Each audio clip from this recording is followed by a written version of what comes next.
as long as everyone followed the rules, no one would get hurt, and everyone would have a good life.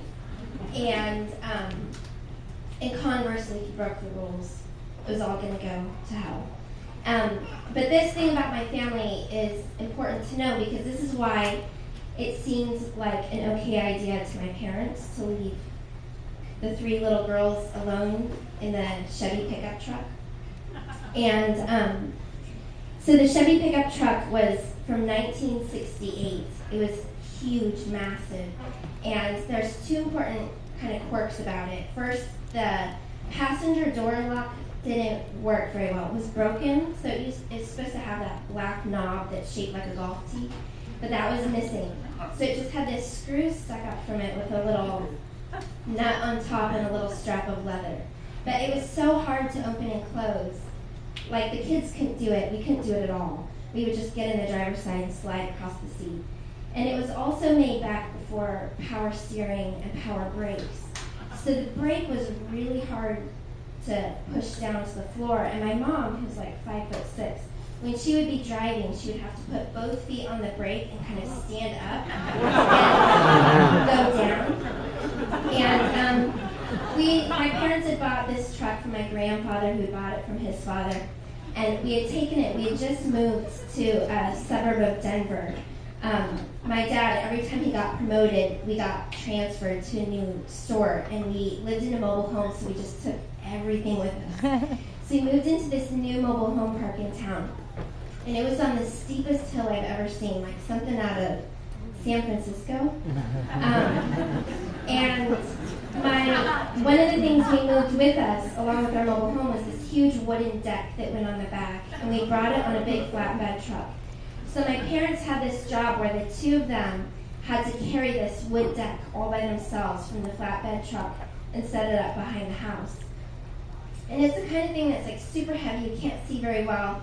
You don't really want little kids running around and getting in the way.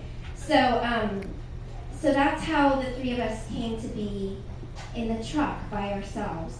And I was the oldest. I was 9. My sisters were 6, 5, and I was in charge. And this wasn't going to be a problem because I was the oldest child. I could be counted on to always follow the rules. And the rules about vehicles were this: never touch anything. Like, that's all I had to do was like, don't touch anything for the time it took them to walk this across. So, but I was like I was a bright 9-year-old kid, and I knew a couple things about cars and trucks. Like, I knew that you needed a car. You needed a key to make it work.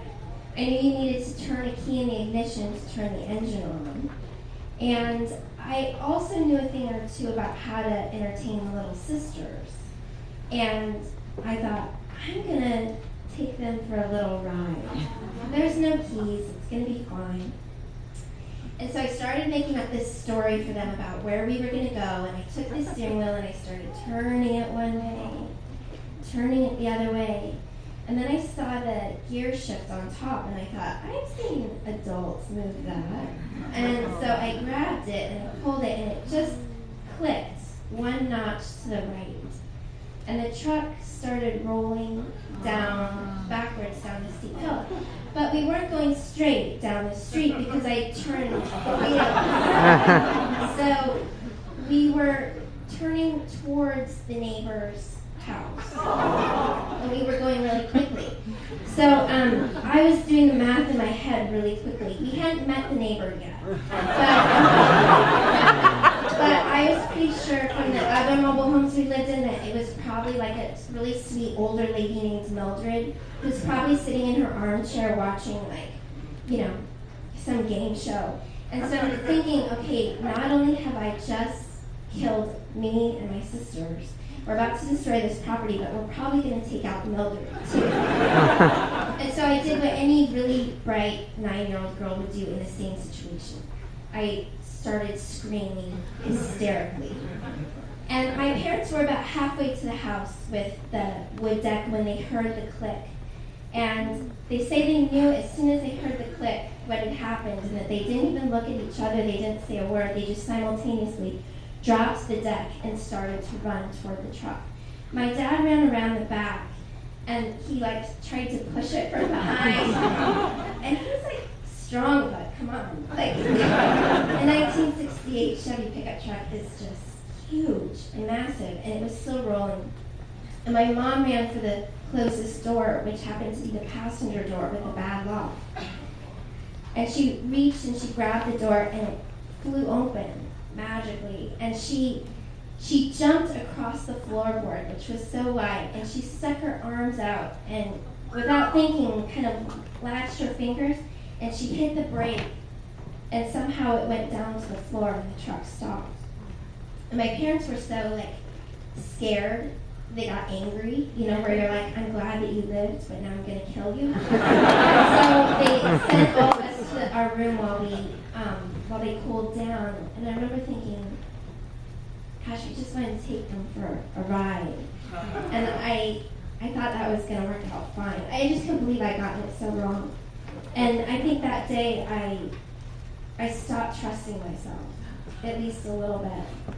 And I bought into this idea my family had that rules are best followed without questioning. And my mom said that when she walked down the hall to finally get us, she could hear me sobbing through the door.